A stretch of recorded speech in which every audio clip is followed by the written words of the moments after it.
America has grown disturbingly numb to mass shootings. We've become desensitized to the daily gun violence plaguing our communities, and equally numb to leaders who refuse to take meaningful action. Instead of policy solutions, we receive empty thoughts and prayers. Hollow gestures designed to make us move on and stop demanding change. This pattern of inaction defines much of our current political leadership. Typically, we expect nothing more than a brief social media post. Devoid of genuine empathy. Signed off with cold formality. But tonight, something different occurred. Something worse. Following a devastating shooting at Brown University in Providence, Rhode Island, where at least 2 lives have been lost and 8 others critically injured. The president's response didn't just fail to help. It actively put people in danger. What unfolded tonight represents yet another example of how reckless leadership endangers American lives. Before examining the president's dangerous actions, we need to hear from officials on the ground, real leaders who actually care about public safety, not political optics. Today is a day that the city of Providence and the state of Rhode Island prayed would never come. We've heard about horrific acts of gun violence and active shooter situations in other places, but not here. But this afternoon at 4 o'clock in the afternoon, we received a call. 4:05 was when the initial call came in to Brown University of a report of an active shooter. I can confirm that there are 2 individuals who have died this afternoon, and there are another 8 in critical status, those stable, at Rhode Island Hospital. Those are the only injuries or casualties that we know at this time. But as I mentioned, and it's important to remind folks, these numbers may change. We are still in early hours, but at this time there are 2 deceased and 8 who are critical but stable at Rhode Island Hospital. Additionally, we do not have a shooter in custody at this time. There is a shelter in place in effect for the greater Brown University area. If you live on or near Brown's campus, we are encouraging you to stay home and stay inside. If you're not home at this time, we would encourage you not to return to your homes until the shelter in place has been lifted. We will make regular updates through all City of Providence official social media channels. That's where you can find out more information about the shelter in place, if it changes, when it's lifted. I want to commend the heroic work of the Providence Police Department, the Brown Police Department, the Providence Fire Department, and the many agencies who provided mutual aid today. Brown Police responded first and then were quickly assisted by Providence Police, who fearlessly and courageously entered and worked through the building, and we'll hear from them in a minute. Providence Fire responded quickly as well and transported several of the victims. The fire department was assisted with mutual aid. The facts are devastating. 2 lives lost. 8 individuals fighting for survival in critical condition at Rhode Island Hospital. An active shooter still at large. Families destroyed just before the holiday season. And what will they hear from their government? Brief condolences on social media. Performative sympathy that carries no genuine empathy and inspires no action. Then silence. A demand that we stop asking uncomfortable questions, stop pressing for solutions. Meanwhile, some lawmakers will send out holiday cards featuring assault weapons, as if flaunting the very instruments of mass death while communities mourn. They want us to accept this as normal. They want us to stay quiet, move on, and forget until the next shooting and the next and the next. But tonight, the president decided to do something different. Not better, far worse. And his actions were immediately contradicted by officials on the ground, who specifically warned against the exact behavior he was about to demonstrate. Until they hear otherwise from official City of Providence channels.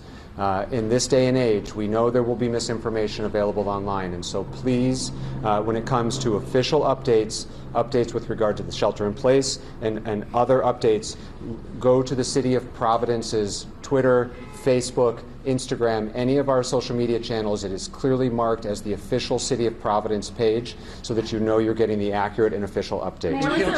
That warning about misinformation came just moments before the president violated its core message. While people lay dying, while students sheltered in terror, while an armed suspect remained at large, the president's first instinct wasn't compassion or coordination with authorities. It was self-promotion. He rushed to social media, not to offer support, but to position himself as the hero of the hour. This mirrors a disturbing pattern among current administration officials who prioritize attention and praise over public safety. The president's first post on Truth Social declared, "I have been briefed on the shooting that took place at Brown University in Rhode Island. The FBI is on the scene. The suspect is in custody." There was just one catastrophic problem. None of that was verified. On the scene, the suspect was is not in custody. Donald The president Trump then was spreading followed that up, dangerous writing, misinformation "The Brown during an University active police shooter reversed situation." Their previous statement, the suspect He then is followed not up with a in correction. custody. Donald Trump, The Brown University the president police of the reversed their United previous statement. The suspect is not in custody. Think about what happened here. The President of the United States recklessly announced that an active shooter, who had already murdered 2 people and wounded nearly a dozen others, had been apprehended. He posted this claim without verification, apparently seeking engagement, retweets, and praise from his supporters. Meanwhile, terrified students sheltering in dormitories, families desperately seeking information, and law enforcement working to secure the area, now had to contend with presidential misinformation, suggesting the threat had ended when it absolutely had not. The president didn't verify the facts. He didn't coordinate with authorities. He didn't prioritize public safety. He prioritized attention and political credit, even if it meant putting lives at risk. This represents a disturbing pattern. When you assemble an administration focused primarily on media attention rather than governance, you get media-driven responses rather than substantive action. There's no genuine concern for who gets hurt, who's marginalized, or who dies. Everything centers on clicks, ratings, controversy, and ultimately presidential praise. That's what tonight was about. Not ensuring student safety, not supporting law enforcement, not preventing future tragedies. If the president genuinely cared about keeping Americans safe from gun violence, perhaps he'd support common-sense firearms regulations. Instead, he opposes them, and those members of Congress who wear AR-15 lapel pins as badges of honor while children die in schools, while students are gunned down on campuses, while communities are devastated by mass shootings. Your disregard for human life is unconscionable. Your holiday cards featuring children holding weapons, your celebration of gun culture while refusing to address gun violence. This is the indoctrination you claim to oppose. But tonight wasn't about policy for the president. After an embarrassing moment at the high Army-Navy game where he struggled to execute a simple coin toss, he apparently needed to salvage his ego. So he took to social media and endangered frightened college students, endangered everyone in Providence, and created chaos during a crisis. All because he desperately craves validation. Excuse me, in our country. This is a result of policy. And so, the most immediate thing is that people in Providence need to shelter and stay safe. But absolutely, Congress needs to act. We need to do more to prevent gun violence so that this doesn't happen on another campus on another day. Are lawmakers already in conversation with each other tonight? Have you spoken to other members of Congress? Yeah, a number of them have reached out, texted.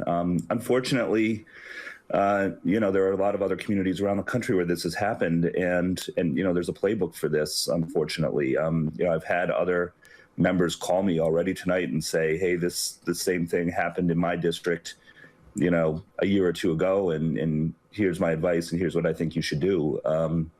And just the fact that this has become so normal in our country that there is like a playbook for what mayors, governors, members of Congress are supposed to do to handle a situation like this is just so depressing. And again, it speaks to the fact that we just need to find a way to break through the gridlock. I was hopeful, a couple of years ago, Congress finally passed some gun safety legislation under the Biden administration to strengthen red flag laws and that sort of thing. That was a hopeful moment. We need more of that. We need more collaboration, coordination. Representative Magaziner captures something profoundly disturbing. We've normalized this horror. There's now a playbook for mass shootings, a standardized response protocol that mayors, governors, and congressional representatives follow because these tragedies occur with such frequency. Members of Congress reach out to colleagues saying, "The same thing happened in my district. Here's my advice." Think about that reality. Elected officials now exchange tips on managing mass shooting responses the way they might discuss legislative strategy or constituent services. This shouldn't be normal. Campus shootings weren't an almost daily occurrence a generation ago. This is the result of policy choices, or more accurately, the result of policy cowardice. We are numb to this violence. That's a difficult truth to acknowledge, especially when each new tragedy still cuts deeply. But numbness doesn't mean we've stopped feeling. It means we've been forced to compartmentalize horror just to function in a society that refuses to address its root causes. Gun violence survivors carry unique trauma. When another shooting occurs, people reach out to check on them as if they're disproportionately affected. But here's the uncomfortable reality. Gun violence has touched all of our lives in some way. We all carry guilt for living in a broken society that allows this to continue.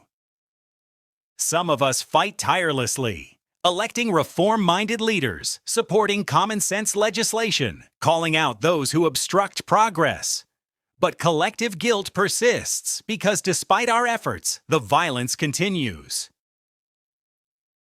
We've reached a point where we must categorize gun deaths, determining whether an incident qualifies as a mass shooting based on body count thresholds. The daily gun violence killing Americans across the country doesn't generate sufficient outrage to move Congress to action unless it reaches some arbitrary casualty threshold in a specific type of location. We simply don't care enough. And in an administration that excuses lawlessness, that normalizes violence, that prioritizes political theater over public safety, this indifference becomes policy. If current leadership genuinely cared about preventing gun violence, about protecting Americans from political violence as they claim, they would act. They haven't. They won't. Because they've become numb too. Or perhaps they never cared to begin with. We cannot allow this to be our permanent reality. We cannot simply move on. We cannot extend grace to those who enabled this crisis, who ignored countless deaths, who offered empty condolences while blocking every attempt at reform. These same leaders who express sympathy when American college students die will ignore ongoing humanitarian catastrophes abroad. They'll tweet thoughts and prayers for domestic victims while remaining silent about children losing lives, limbs, and families in conflict zones around the world. The inconsistency reveals the hollowness of their concern. It's all performance. And there must be accountability. Recent developments underscore the urgency. Just last month, a bipartisan coalition of prosecutors and public health officials released new data showing that states with stronger firearm regulations experience significantly lower rates of gun deaths. Evidence that policy choices directly impact public safety, yet meaningful federal action remains blocked by political obstruction. We discuss these tragedies daily because they occur daily. We cannot grow comfortable with that reality. We cannot forgive those who allowed it to happen, who encouraged it, who profited from it politically. Tonight took a somber tone because the subject demands it. There are no uplifting soundbites when 2 young lives have been stolen and 8 others fight for survival. There's no silver lining when the President of the United States endangers his own citizens for social media engagement. But we will continue calling out this failure of leadership. We will continue demanding accountability. We will continue fighting for a society where students can attend class without fear, where families don't lose children to preventable violence, where leaders actually lead instead of performing for cameras. This is why we do this work every single day. Stay informed. Stay engaged. Keep demanding better from those who govern.